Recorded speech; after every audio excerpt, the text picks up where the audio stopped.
Good morning, Lifeboat. This is Captain Calhoun speaking, and I am a little bit more tired than I normally am in the morning. I don't think I've been sleeping very well, but we're going to do what we can.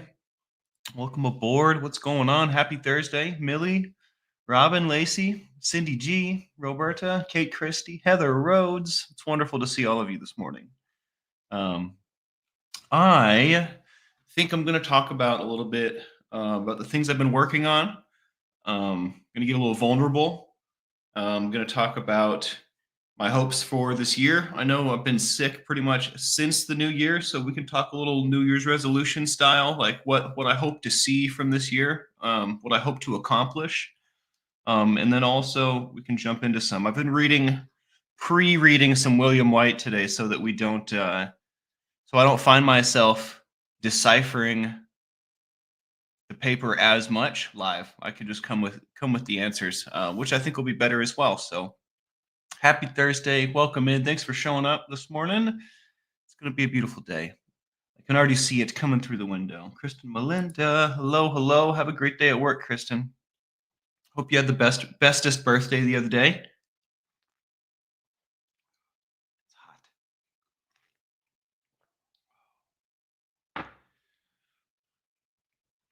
Lacey Silver asks, what is that? And is it available in Canada? I'm sensitive to a lot of meds. I'm not sure if you're talking about the Tim Hortons or something else, but Tim Hortons, I believe you can order, and that's coffee. Kevin Hawthorne, good morning. Welcome in, my friend. How are you? Bobby Jeans, top of the morning to you, Captain and crew. I appreciate you. I tell you what. So I'm not well, but I feel a lot better. I guess I've been saying that for a few days, so I'm probably just on the upswing, right? I've been working on financial security. I'm doing enough. I'm, working the union. I'm doing this. I'm doing plenty, right? I'm not buying drugs and alcohol. I'm doing my exercise. I'm busting out my toolkit. I'm going to bed on time. I'm working on my routine constantly. I'm doing everything right. But somehow I'm running out of money every time, maybe like a week before payday. And that shouldn't happen. And that's completely due to my financial irresponsibility. And I know this, right?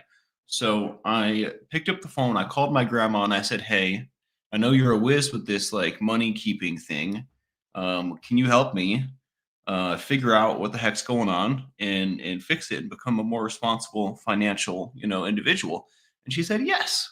So we've been working on some things that I can do, some ways that I can track, and some habits that I can form to hopefully, not run out of money, put some money into savings, kind of do what I'm supposed to do now that I'm doing what I'm supposed to be doing. Does that make sense? It makes sense. So I've been writing down all my transactions, been categorizing them, been saving receipts. So I know exactly where my money's going and when my money's going there. So hopefully this will turn that ship around. In fact, I'm pretty confident that it will. I'm pretty excited for the first time ever to not be running out of money before payday. And that's going to be completely due to me just trying a little harder, to me putting in more effort. Imagine that. I think that I was going to say as an addict, as me, as Michael, that's one of the things that I struggle with the most. Self-discipline, right? Making sure that things are going to be the way that I need them to be instead of giving into this momentary urge or feeling. I often will just go with the feeling. For example, last night I really wanted some ice cream. I walked across the street and bought some. From the gas station, it was a little bit more expensive than it should have been, right? So we make that decision on the fly. That's kind of my style. And then I write it down, even though it was not it's a transaction that I'm going to lament later. I wrote it down. Right? We're going to put that evidence in there for me to chew on later. And I ate the whole thing. But so that's something we've been working on, something that I've personally been working on, kind of just being better with my money, writing everything down, being conscious of exactly where money's going. And then another thing, my subscriptions. Today I'm going to go through and just go to all the websites that I think I may have a subscription and get rid of them. I don't think I have a ton. But like historically, I have had Amazon, I have had Hulu, I've had Netflix, I've had Disney, I've had Spotify, YouTube, Apple Music. I've had so many. I just need to make sure that I'm not paying for any of them anymore, right? We canceled Hulu this morning. I don't really need all these subscriptions, right? I can do the music thing for free. I just have to listen to ads. I can probably survive without watching movies. You know what I mean? That was one thing. I was like, I think we're just going to not pay for movies right now. Kind of sad. I'm a big movie guy. I really like movies. I've been watching a ton of them while I've been sick, but what a great time to cut that subscription, right? I'm getting better. I'm not going to be spend a whole lot of time at home. It's time. It's definitely time. So keep your fingers crossed for my financial security. That is the goal this year. One of my many goals this year is to continue learning discipline, patience, and then financial security. I think has a lot to do with those two things, but we're going to add that to my list of things that I'm working on. Like, obviously, that's not everything that I'm working on, but those I think are like the cruxes of my existence right now: the patience, discipline, and like whether or not I have money to buy food the last week of the pay period. You know what I mean? So, if I can figure those things out, everything else will just line up behind it. Everything else that I'm struggling with will just line up. And I think often that is the way of things. We might feel overwhelmed by, a ridiculous amount of things that we need to work on, or a bunch of stuff that we're conscious of not being happy with, right? But it's very easy to get overwhelmed with the amount of stuff, right? Well, it's just one thing at a time, baby steps. If I can identify one or two, maybe three, I'd like to go with two things that are like of utmost importance and focus on those. A lot of other things will just kind of line up behind them as you figure it out. Um, I find that a lot of the things that are issues in my life are like a domino, like a top down effect. If there's two big ones like discipline and patience, I'm not exhibiting well at all.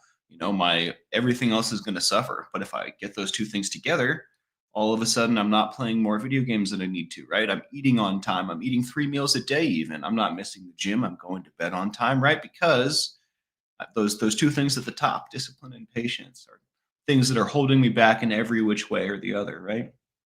Claudia, good to see you. Cooking with the grandma, Annika. Hello, friends. There are free movie apps. No, is Tubi not free? I am not aware of free movie apps. I used to use um like pirate websites, but they're not like secure. They're not secure at all, actually. And when I got my new computer, it was so expensive that I promised myself I wouldn't go to those websites anymore for fear of destroying this thing that I had bought. So I sacrificed my ability to watch pirated flicks, which I guess is the ability to choose which free movies I watch, right? So I guess I'm going to be writing down some free movie apps that are coming in now, huh? Pluto, Tubi, okay, okay, okay. That's why I keep you guys around. Wow, I'm really hungry too. I've been eating some cornflakes. I think are my new favorite cereal. Sugar is for the birds. I started reading the additional sugar content in all the cereals on the shelf. Cornflakes is the business. 4 grams was the smallest amount that we could find. 4 grams is a lot of sugar, by the way, and that was the smallest we could find. What am I right now? Tubi. Okay, let's label it. Movie apps. Tubi. Pluto.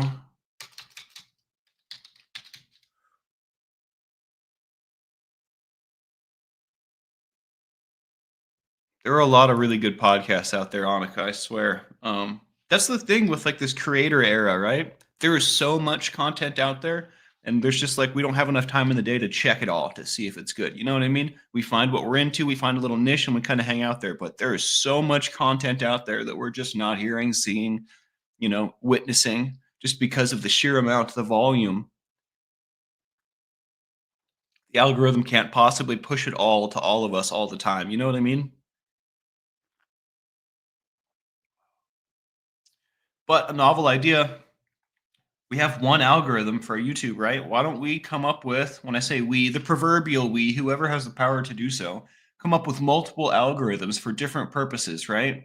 So this algorithm is going to push all of the stuff fitting this criteria to these people, right? These people, that section, that can overlap with all of the other algorithms people section. But the purpose is each algorithm has its own unique rule set for pushing out content to people, right? That way, I feel like we would get a better spread, a more even spread. That's just my thought. Just my thought. Ravings of a recovering addict.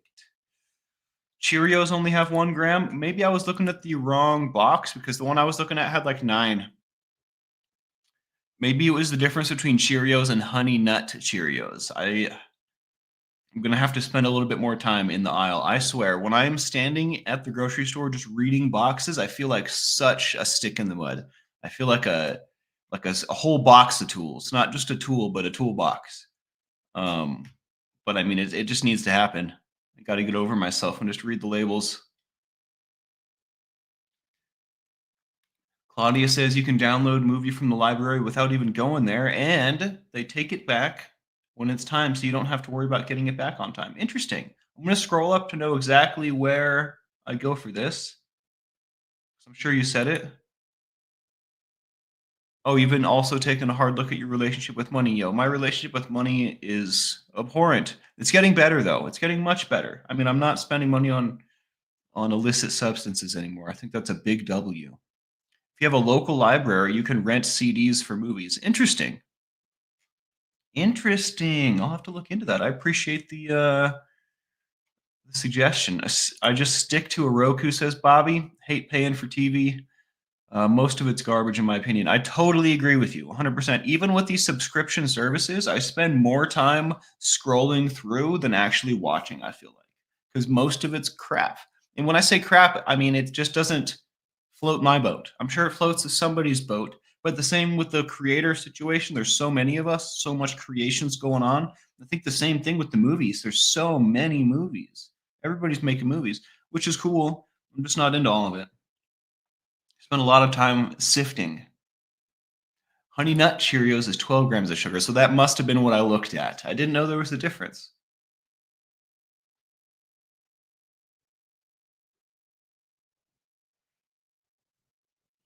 Joanne Adams, hello, hello, good morning.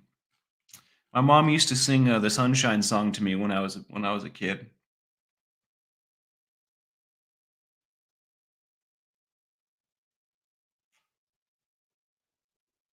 Is aspartame it's like a substitute sugar, right? It's even worse for you or something like that? Fern Thurman, what's going on? Good to see you.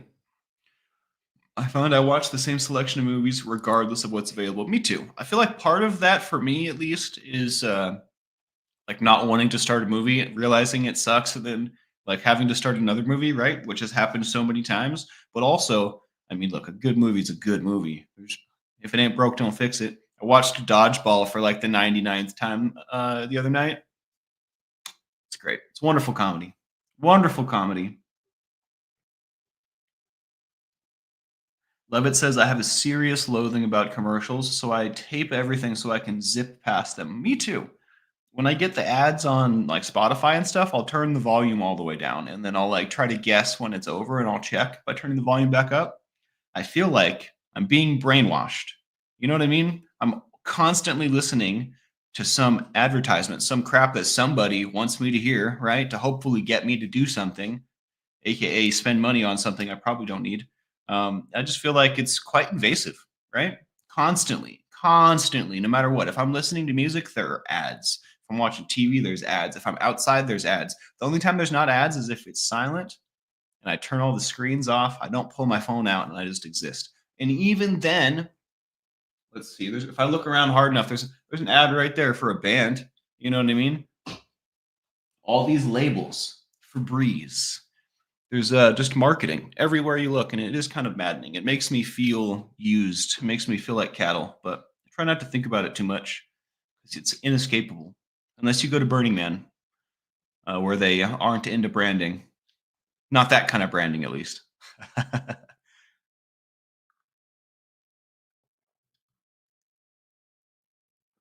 You can theoretically mix your own cereal if you get rolled oats and freeze dried fruit. This sounds Amazing. I'm really into stuff like this. I tell you what, I should have been born on a farm. I would have done everything for myself and been happy about it.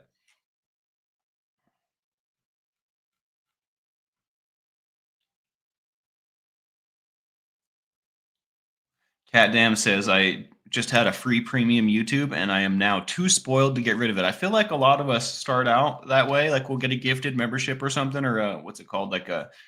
I remember Hunter hooked me up with his family plan a while back, and it was very, very nice. It was super nice.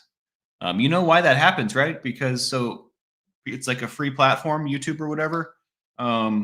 They give you the ads to like pay their own rent, and then if you're paying YouTube, they don't need to give you the ads because you're then paying the rent, right? They have to have some sort of income to keep the lights on. So I assume that that's how that works. Although I say that, they're probably taking in money hand over fist, like keeping the lights on and making ridiculous amounts of money are two totally different things. And I think they're doing both. All right, so we're about 20 minutes, almost 20 minutes through. Let's switch the topic up. DD heard us talking about gifted memberships. Thank you so much for your support. You are keeping the boat afloat. I tell you what, I appreciate you so much. Look at all y'all looking pretty in pink, or pardon me, looking good in green. What's on my brain? Painting the Puzzle Princess, Daughter of the King, Honey in the Rock, Dragon Mad, Victoria Morton. It's great to see you guys in green. Let's go. So did I talk about resolution stuff yet? I kind of did, right? I'd like to become more financially free or just more secure, right? And then working on my discipline and my patience. Other than that, I don't really I don't really have a whole like I mean, I want to work on my Calhoun's corner. I want to, um button up my routine. Like there's a lot of things that I'm working on, right? But as far as like overarching grand goals for the year, I think I just would like to see myself become more patient, more disciplined, and more financially secure. You know what I mean? Really, that's like what's bugging me right now. If I can get those things, everything else is just going to work out. So that's pretty much what I'm focused on. There's a lot of things that are going to happen this year, right? But I'm not going to worry about it too much. I'm just going to focus on those three things.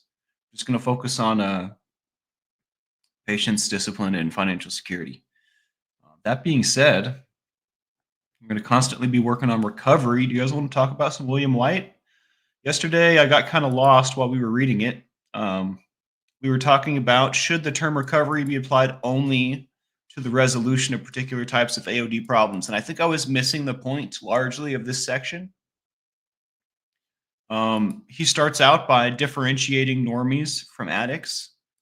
And then he goes on, we read a bunch of it, so I'm going to skip through, but he goes on to say there's considerable evidence that casual users, right, normies, and persons who naturally resolve alcohol and drug problems, think about that, naturally resolve. What does that even mean? That's something I'm not capable of, right?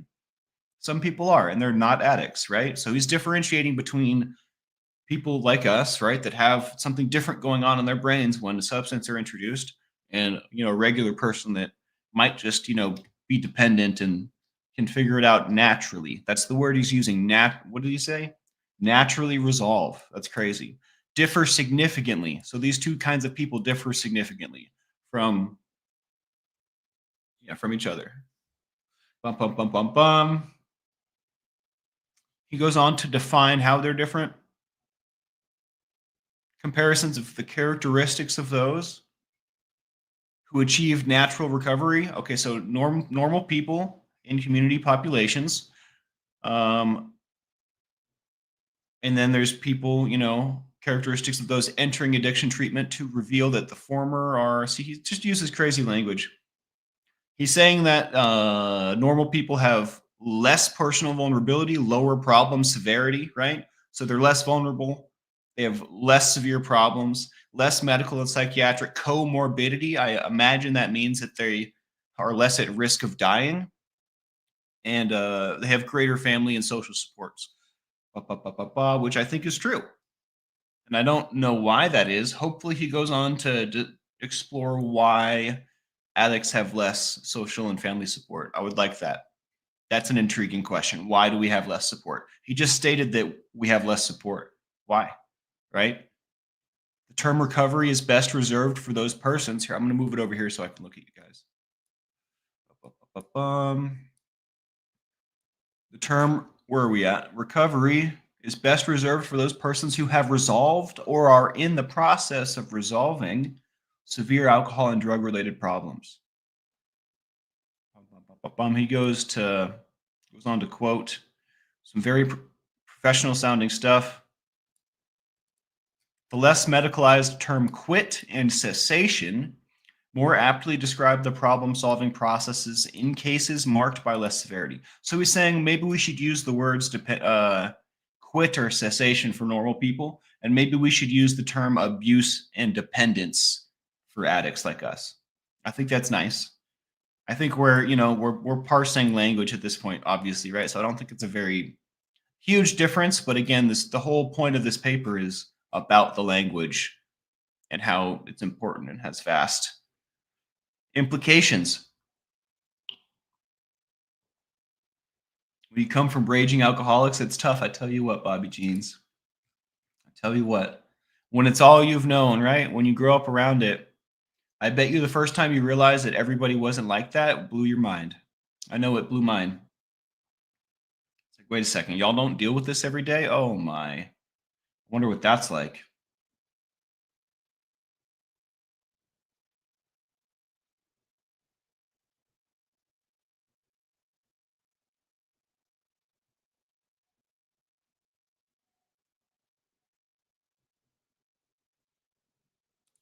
Dee Dee says, you're welcome. I hide in the bushes, but here a lot. Well, I'm glad you're here. And feel free to hide in the bushes or speak out or whatever you'd like to do. What matters to me is that you're here and what I'm doing is having a positive effect on your life. That's all that matters to me. It's having a positive effect on my life, me being here and y'all being here, us being here. So that's good enough for me. I try not to get too nitpicky in the details, I'm not God, I'm just a guy and I don't have control over a whole lot. I just have control over what I do, what I think, what I say, kind of stuff. So I try to just focus on that and let everything else be. Rihanna says, I had a friend in my early 20s who would drink and party every single night. After 10 years, he just stopped. Said he grew out of it. Blew my mind. Yeah, that's definitely not me, yo. I wish. That was cool. When I was young, that's what I thought was going to happen. I thought, one day I'll just stop. It'll be fine. I can stop. Obviously, I proved myself right. I can stop.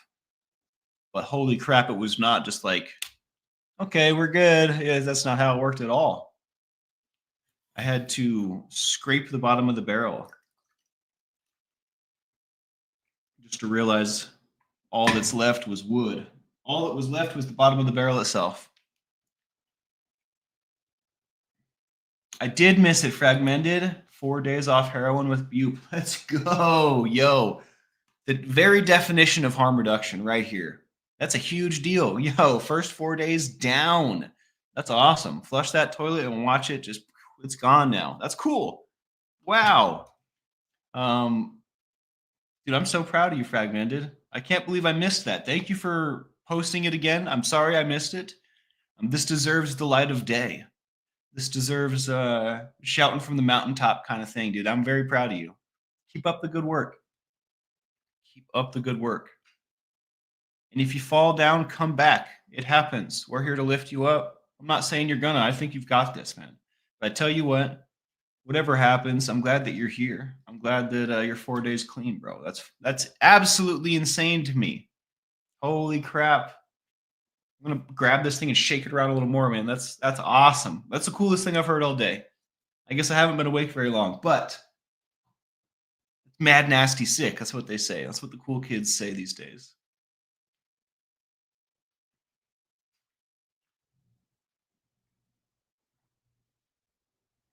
When I was 4 days clean off crack cocaine, I felt so broken.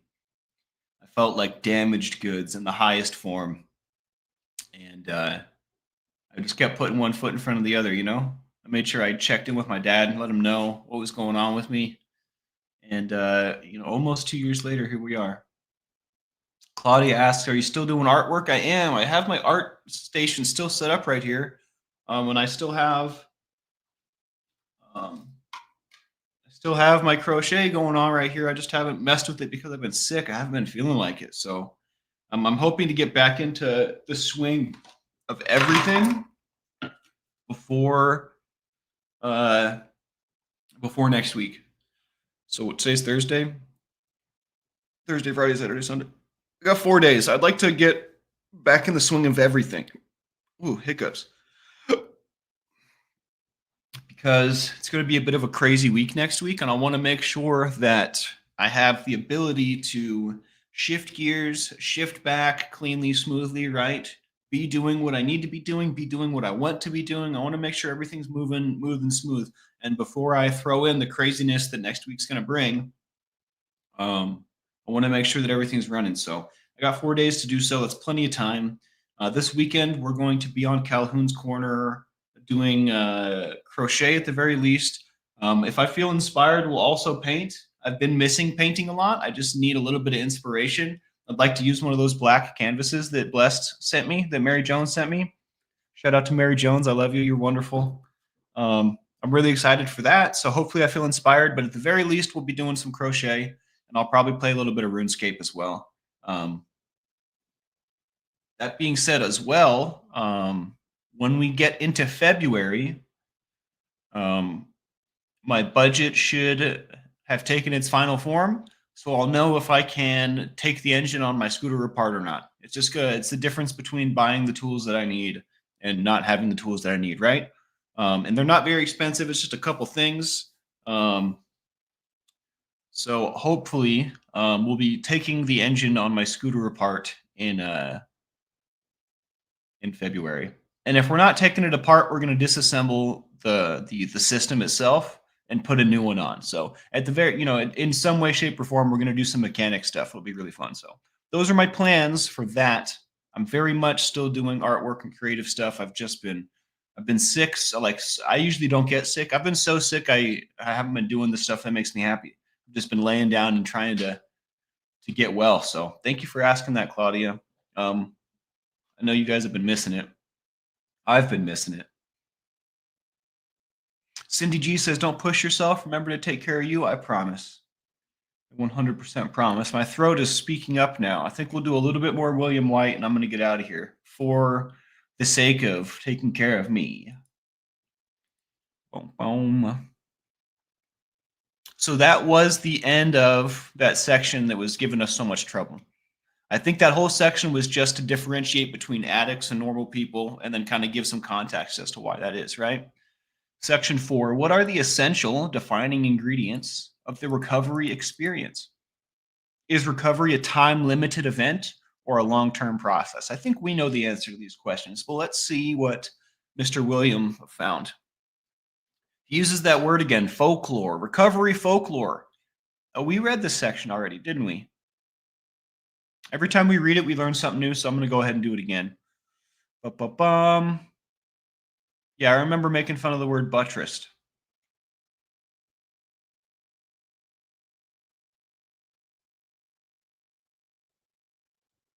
We totally read this whole section. In fact, I don't think we had any trouble understanding it at all. I'm going to skip it. Oh, I guess we'll refresh. In this section, he talks about this sudden event that's unplanned, positive, and permanent, right? He's talking about a psychic shift, right? Like hitting your rock bottom, waking up one day and being like, you know what? I actually want to live, and that means I can't do this anymore, right? He's talking about how sometimes you'll have a quantum change or like a psychic transformational shift. He talks about how this kind of shift often involves profound religious, spiritual, and secular experiences that radically redefine personal identity, your relationships, and suddenly and completely alter one's prior pattern of alcohol and drug use. So he's talking about that sometimes people have that sudden moment, right? He did a whole paragraph to describe that. And then he talks about the ideal definition of recovery being broad enough to embrace both this transformative style of recovery initiation, as well as incremental, right? Which is the marathon. That's what I'm on. I'm on that marathon. I may have started with that shift, but I'm still on the marathon. I think it's worth noting, like he's not saying this, I'm saying this about my life, right? I think I did have that sudden shift, but also I'm having to continually assert my dominance over this thing, right? Just because I had that shift doesn't mean it's not a problem anymore. I don't think he understands that because honestly, I don't know if this is true or not. I don't think he's an addict. He may understand, right, from doing a ton of research and being a super intelligent guy, um, but again, I could be wrong. He definitely seems to see both sides pretty clearly. But maybe I'm also missing it, but I don't think that he sees that both of these things are not mutually exclusive. Welcome in, JCC. I see you, big dog. Have a great day, Brianna. And wishing you all the luck. Did I miss something crazy's happening today? You've got this. You're dazzling and tremendous, Brianna. Don't forget how far you've come.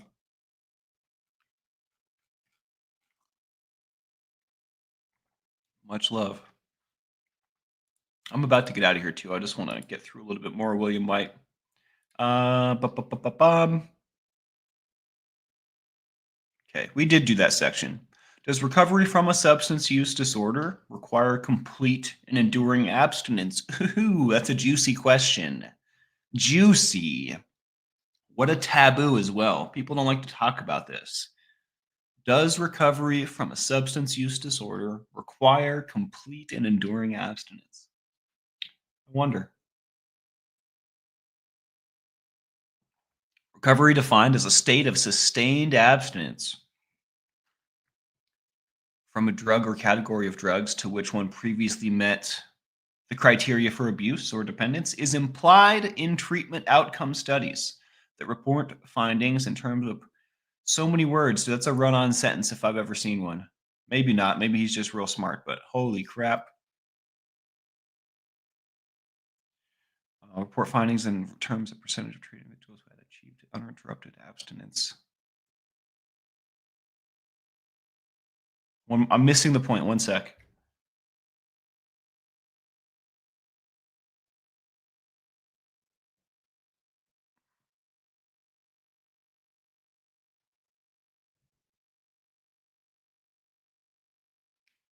That was a big sentence just to say that when you define recovery as sustained abstinence, right?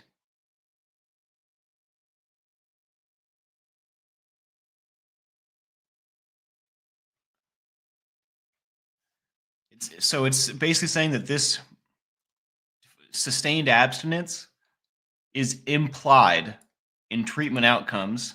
So when you're talking about going to rehab, basically, and the professional help, sustained abstinence is implied, right? So that's the first sentence of this section where it asks, does recovery from a substance use disorder require complete and enduring abstinence? It answers the first sentence that says, oh, I already forgot what I was saying. If you're seeking professional help, this is what they're expecting, basically. This is the language that they're using. So I think that's pretty interesting. Little Mink, Calhoun, I'm really sad today. My chronic illness is kicking my butt and I'm stuck in bed. I'm glad to find you live. Well, Little Mink, I hope you feel better. I am also a little under the weather, although it's not chronic. Let's get some ones up, y'all. For anyone out there who needs a little extra love, for Little Mink especially, and anyone else out there that just needs a little extra today. Let's show some love for those struggling.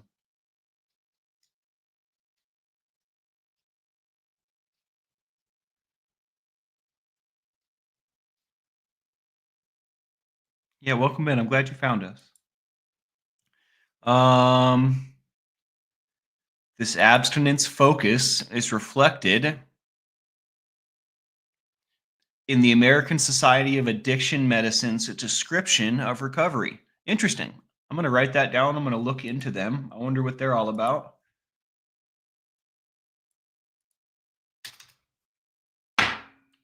American Society of Addiction Medicine. All right. Fair enough.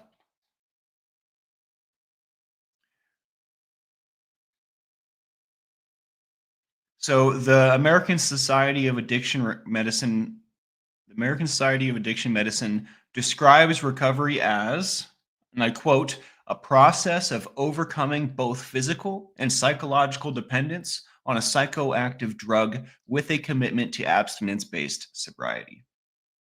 And it references the author here, Steindler, 1998.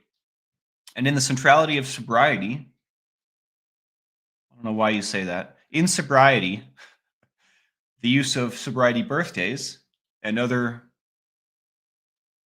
oh, it just goes on to bring up celebrating milestones. So we do that for a great purpose. We remind ourselves how far we've come. It's very, very easy for us to forget the trauma, forget how deep we dug right into the hole, right? It's very easy. Like the farther we get away, I feel like from the actual issue, it's easier for us to forget exactly how bad it was. So that's one of the reasons we celebrate milestones. And he's basically going on to say that he's just tying in milestone celebration into the American Society of Addiction Medicine's description of recovery. Holy crap, that's a mouthful. Recovery, defined as sustained cessation of alcohol or drug use, is also the centerpiece of the major anti-stigma messaging campaign of new recovery advocacy organizations. So it's talking about us. I don't have anything against the 12 steps, but what he just said with this first paragraph of section 5 of this paper is he identified two distinct different groups, basically the traditional way, right, and the new way. He's saying, and again, these things aren't mutually exclusive in my opinion. In a perfect world, I think that one can exist in AA and in these other new recovery advocacy organizations, right, which is just the words he's using, aka the lifeboat, aka anything that's not 12 step these days. Because like 12 step is one model, but they don't believe in harm reduction and medical assisted treatment. They don't believe in a lot of things that I think are very helpful, life-saving even. So in this first paragraph, he's gone ahead and related the abstinence focus to a more traditional method and groups. And then he also went on to say that this kind of definition of recovery as a sustained cessation, right? Stopping for for extended periods of time is the centerpiece of drama in new recovery advocacy organizations, aka we believe in harm reduction in medical assisted treatment, right? Which are two things that don't necessarily involve complete abstinence, right? At least not in the beginning. Obviously, complete abstinence is the goal, but we understand here on the lifeboat that that's not always possible right out the gate, right? So that being said, I think William's onto us. This is a good thing. This is a good thing. I think that's what I've got though. My throat wants me to stop, so I'm going to go ahead and stop. Does using buprenorphine mean you're not clean? Well, Fragmented, I think this is a great question, and this falls perfectly into what we're talking about right now. I just had some deja vu. I must be on the right path. I think that you get to decide this for yourself, Fragmented. My dad is on buprenorphine, and I think that if he wasn't, he would never have gotten clean. I think he may be dead. We wouldn't have the admiral that we know today if it wasn't for bupe. So that's a cold hard fact. All right. Now, whether or not he's sober, I think that's for him to decide, right? Just as like this word clean. I would ask you some questions in response to your question. Like, which direction is your life headed? How do you feel? What do you want from your life to do with your life, right? And like, what do you want out of recovery, right? Like, do you need to be completely abstinent because that's what people tell you to do? I think that the purpose for me, if I was answering these questions for myself, the purpose of my recovery is to live a better life. It's to stop hurting other people, stop hurting myself, right? To spread my wings and become my final form, right? The best version of me. That's really it. That's a pretty broad description. So if opiates were my DOC, I would probably be doing buprenorphine. Although it's hard for me to actually say that because like when I do opiates, it's different than when you do opiates because that's not my DOC. You know what I mean? That's not what I'm really into. Um, but I think all of that to say, fragmented, that's totally for you to answer. I would not let someone else answer that for you. I think that would be doing yourself a disservice. Plenty of people are absolutely living their best lives using buprenorphine to cull the beast. That's my opinion. Hey, Jeremy, good to see you, man. I see you. I see you. Getting a hair chop, dude. I found a hairdresser right down the street. I might just go. I might just go use them.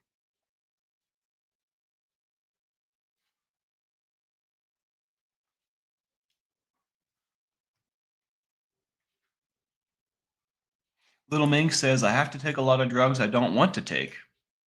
But if I didn't, I'd be in pain and much worse mentally. I have to be careful with opiates, but need them.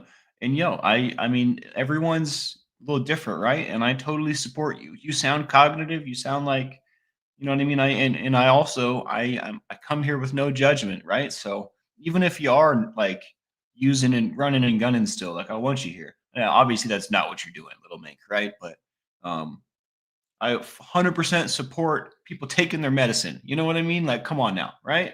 100% support people taking their medicine. And in the case of the Admiral, in the case of you, Fragmented, I would have to say that's your medicine. That's my opinion, right? You get to answer this. That's a question I think that you get to redirect it yourself. And I support you no matter what you choose, what you decide. And I'm glad you're here regardless. Yeshua Protected idea.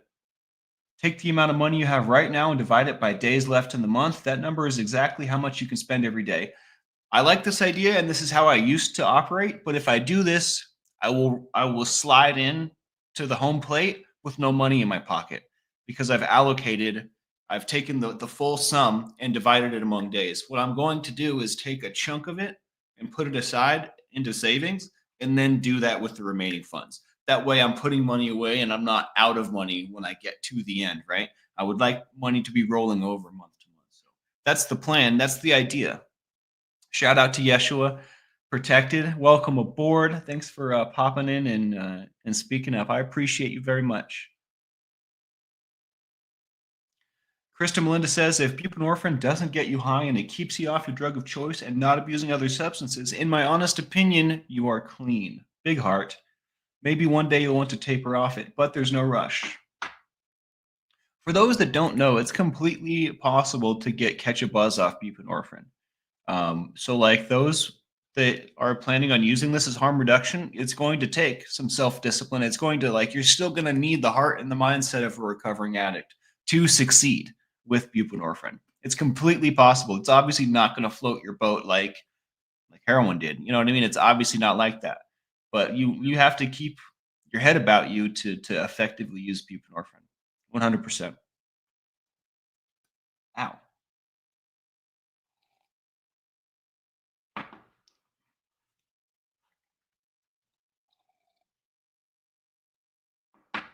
Fragmented says, I'm clean from street drugs, but need medical help after 26 hours. 26, I imagine you said years here of using. So for me, I'm clean. There you go. And honestly, I agree with you.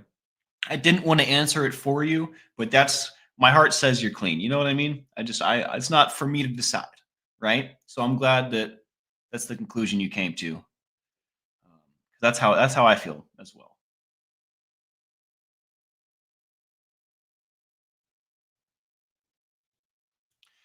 So I do need to get out of here because of my throat, but I want to leave you with this thought. Little Mink is making me think about all kinds of stuff today. I love it. Very thought-provoking conversations. Little Mink goes on to say, find it harder to save money. Now we barely use cash for anything.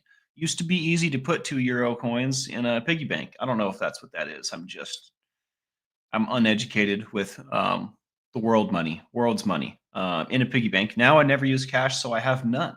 I tell you what, when you spend a $20 bill in cash,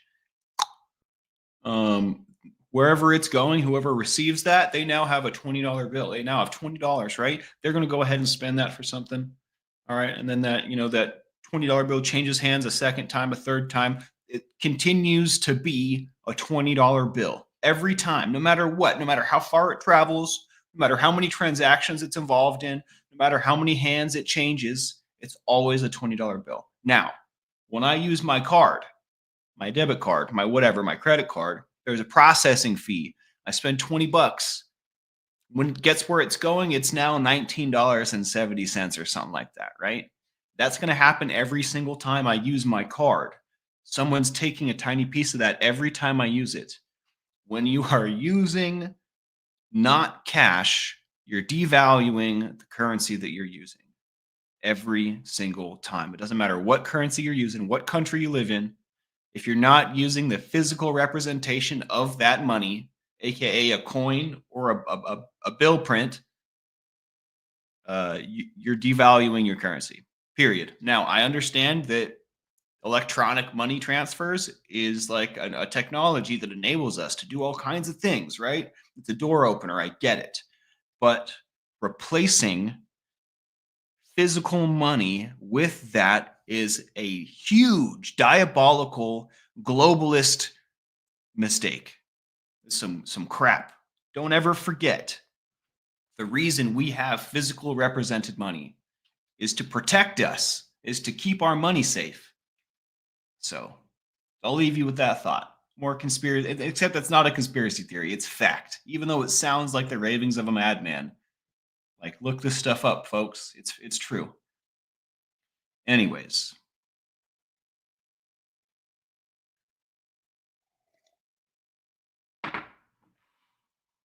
Much love, guys. Thanks for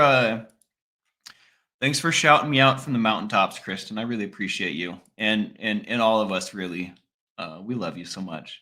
That being said, shout out to the crew, the mods, anyone new. I love every single one of you. You guys are the best. You guys come here in the morning, hang out with me, lift me up, and I hope that in return, y'all feel the same. Hope y'all feel lifted up as well, because that's definitely my goal.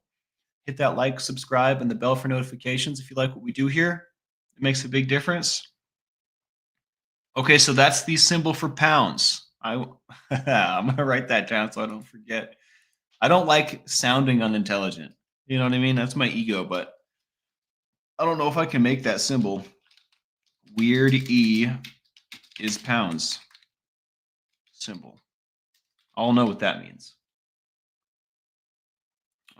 You guys have a great day, all right? Be good to yourself. You deserve it. Yeah, see? Wish me luck. I'm hoping to get better by Monday. This has been The Lifeboat with Captain Calhoun.